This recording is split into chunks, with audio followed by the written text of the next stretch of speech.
Do we need a jolly Jubilee? Welcome to Mark and Pete Live. I'm Pete the Clergyman. With me, as ever, is Mark the Businessman. So there's this Jubilee coming up. What's it all about? And is it jolly? That's the question. Well, let's hope so, Clergyman Pete. Yes, hello, Yeah. folks. The United Kingdom will celebrate a 4-day bank holiday, bringing together a whole nation for Queen Elizabeth II's Platinum Jubilee. That's right, celebrating 70 years as a monarch. Well, there's a lot of activities all planned. There's a bank holiday, of course, but there'll be lots of events.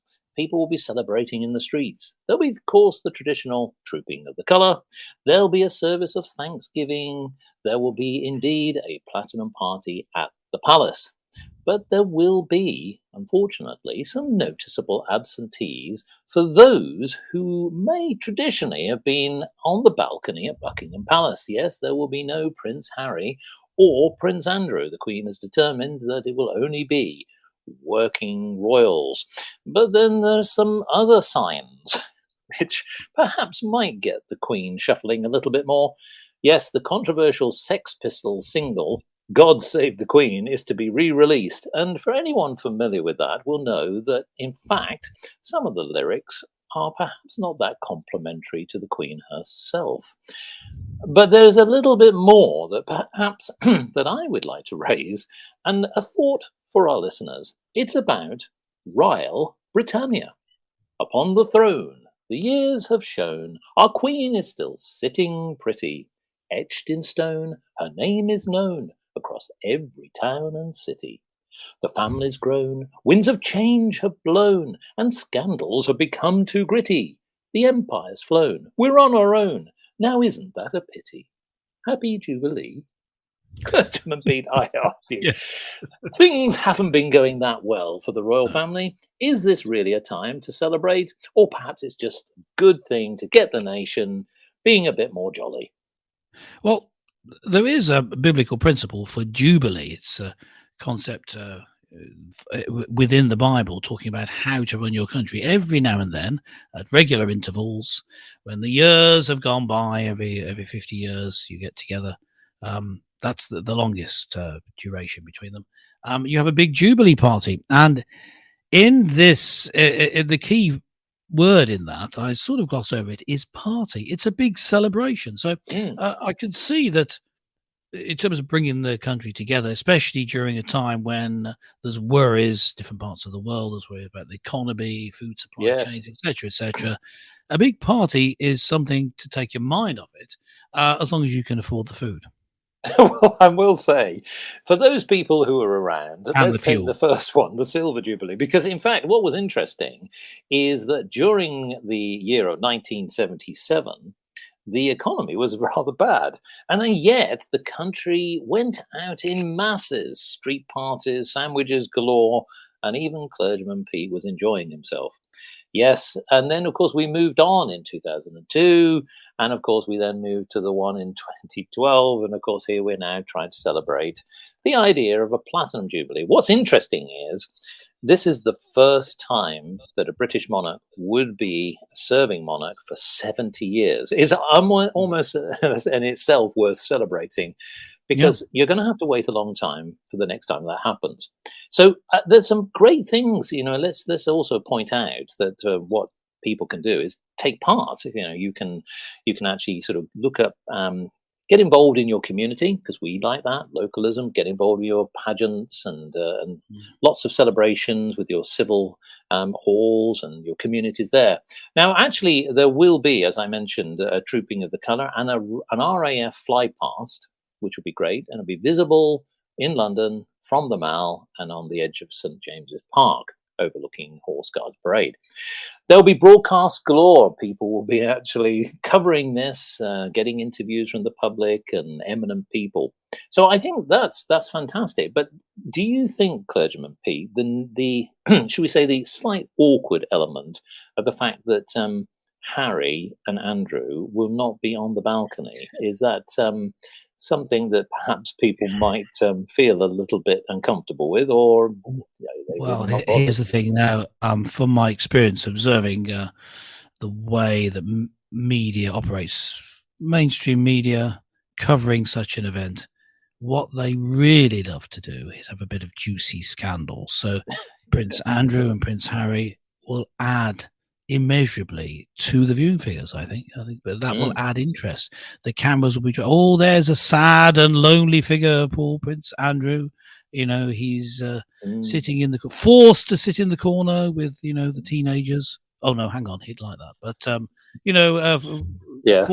forced not to be part of the main celebrations. And then Harry sitting with his lovely wife, sadly put on a few pounds now, but I guess that's just inevitable.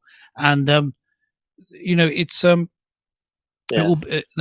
at their bedraggled, morose faces. I mean, none of that will probably happen, but it will be said that that's what's happening. They may be perfectly happy, and there may be absolutely nothing wrong with they're enjoying the event. But you can put that across that that's what's happening. So I think it'll add to the viewer figures. I think in terms of this celebration as a whole, though, if you would have asked me just a few years ago about this, I would have been saying, well, our Queen has been really a model of how you'd like a constitutional monarch to behave. I think it's been absolutely brilliant. And then just recently, a few years ago, of course, the Queen, who has to sign every law that's put in front of her, signed in to being the law permitting same-sex marriage. And when I say to people, well, she shouldn't have signed it, they say, well, constitutionally, she had to. Yeah, I know. What I'm saying is she should say, no, constitutionally, that's not constitutionally she didn't have to. Constitutionally, she was expected to. And if she hadn't, there would have been a big crisis. So my answer would have been, yes, I know. That's why she shouldn't have done it. Mm-hmm. But as a committed Christian, you could have asked, how could you do that? And the second thing I would say is over this COVID nonsense and the introduction of vaccines, which patently are not completely safe and effective. She sort of signed up to it and, in fact, wore a mask in public. I think it would be far better if she hadn't worn one.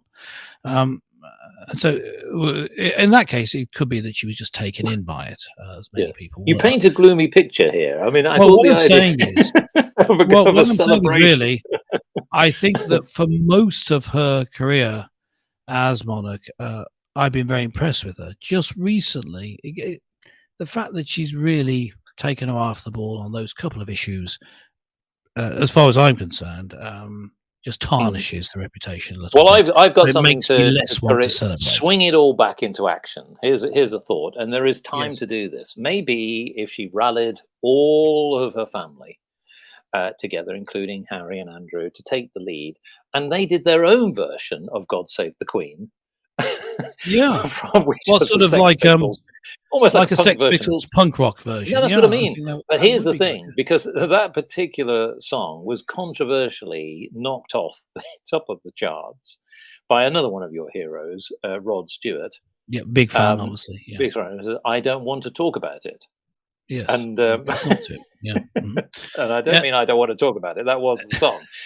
Well, I suppose Business and Mark, in conclusion, what we're saying is, yes, I have these slight black marks against the Queen, but generally, broadly in favour of her.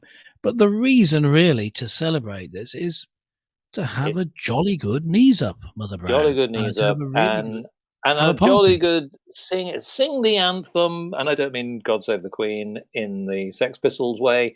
We're talking about in the traditional way. Of course, yes. Yeah, and after my slight, they were minor criticisms overall, taking her career as a whole of the Queen. Yes. But it's not really. It's not just the Queen, rather, that you're celebrating. It's the fact that she's been in that position, and of course, it is an important position within the constitution of the But I think country.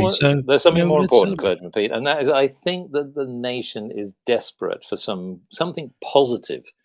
And maybe we should sort of ask our listeners, what do they think? Do they think that this is a good thing overall? And are they looking forward to it? And more importantly, what are they planning to do? Yes. And can you think of anything positive about the country? Leave that in the comments. Of course you can. Of course you can. I was just being cynical and negative. Let us know. That's all from Mark and Pete for this week. Catch you again next time. Don't forget to subscribe so that you don't miss any episodes. Bye for now.